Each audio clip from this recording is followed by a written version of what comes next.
Ble mae gwartheg yn y cwestiwn, mae'n well osgoi haint na'i drin. A gyda rheolaeth gofalus, mae posib gwella iechyd buches tra hefyd yn cynyddu elw busnes. Ac osgoi rhywfaint ar y nwyon tŷ gwydyr andwyol na megis mithen.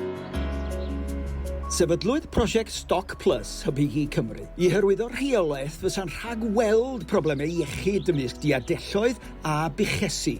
O ganlyniad I hyn, mae yna brosiect newydd ar y gweill ar hyn o bryd sy'n edrych yn fanylach ar gynyddu ffrwythlondeb y fuches. Mae'r prosiect yma nawr, Stoc Plus, wedi bod rhedeg ers rhyw 2 blynedd a hanner nawr. A ni gael gwybodaeth nôl o ffermwyr o hyd ynglyn â beth yw eu pryderon a beth maen nhw'n edrych arno. A un peth sy'n dod o hyd yn amlwg iawn yw pwysigrwydd ffrwythlondeb. A achos hynny, dyn ni wedi rhoi y prosiect yma. Prosiect un flwyddyn sydd yn mynd I edrych arno ffrwythlondeb o fewn y fuches. A dyn ni gyda 40 o buchesu y gros Gymru sydd yn mynd I edrych yn unig swydd ar hyn. A gweithio gyda milfeddyg, a chywod, bydd hynny'n gobeithio yn rhoi llawer o agoriad llygad i'r ffermwyr a hefyd I ni o ran beth yw'r gwahanol elfennau sy'n gallu chwarae ffactor mowr yn beth sydd siŵr o fod un o'r pethau fwyaf o ran drifo pwy mor proffidiol mae ffermydd yn gallu fod. Un sydd â diddordeb mawr yn y maes ydy'r cyn ffarmwr beef y flwyddyn gyda'r Farmers Weekly, Phil Jones, fferm Lan, Cynwyl Elfed, sydd yn cadw buches o wartheg Limousin D. Dewch yn bach am eich system cadw gwartheg yma yn Lan, te. Chybod, beth ych chi'n gadw a tua'r niferoedd? Ie. O amryw rhyw 100 o dda. 110 yn fallaeth. Ond rhyw 100 o dda yn mynd I darw. A fe fydd na rhyw 35 I 40 o heffrod yn mynd I darw. O ran replacement, os gai o 15 I 20 heffer I loia I ddod mewn, na'r rhif sydd yn angenrheidiol. Gystal y bod, I ni'n gadael natur I gymeriad rhan, a mae rai ffrwythlon yn safell tarw. A jyst I fod yn glir am hynna, natur, hynny yw, ai at darw maen nhw'n mynd neu at AI?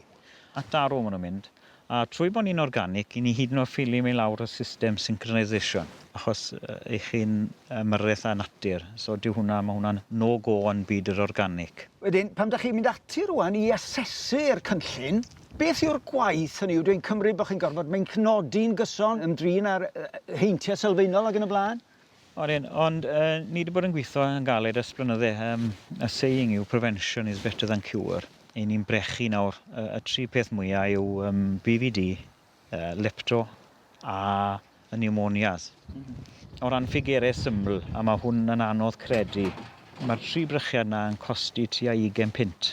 Ond torwn ni fel an 20 pint y fuwch. Okay. A'r gwelliannau ni wedi weld yw 170 o bunnau. So mae net gain dyn ni o 150.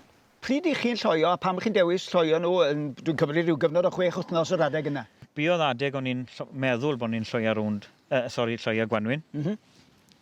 Ond oedd yr un, am ryw reswm, oedd y jobyn yn ymestyn. Yn ymestyn.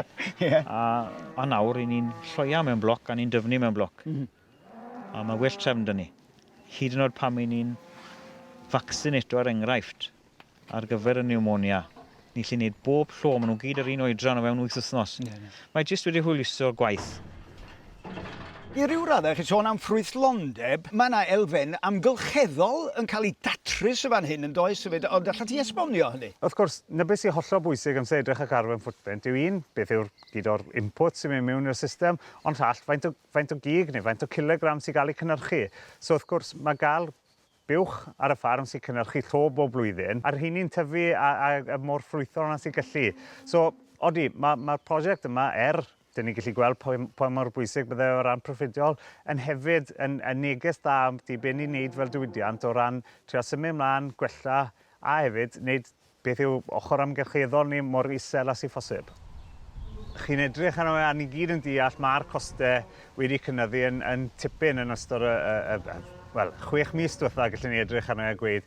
Wedyn ni, dyna pam mae gwaith fel hyn mor bwysig dy fe, achos mae unrhyw anifel sy'n y system nawr sydd ddim yn perfformiad fel i'r eitha yn mynd I costi enwedig gyda costau fel maddau.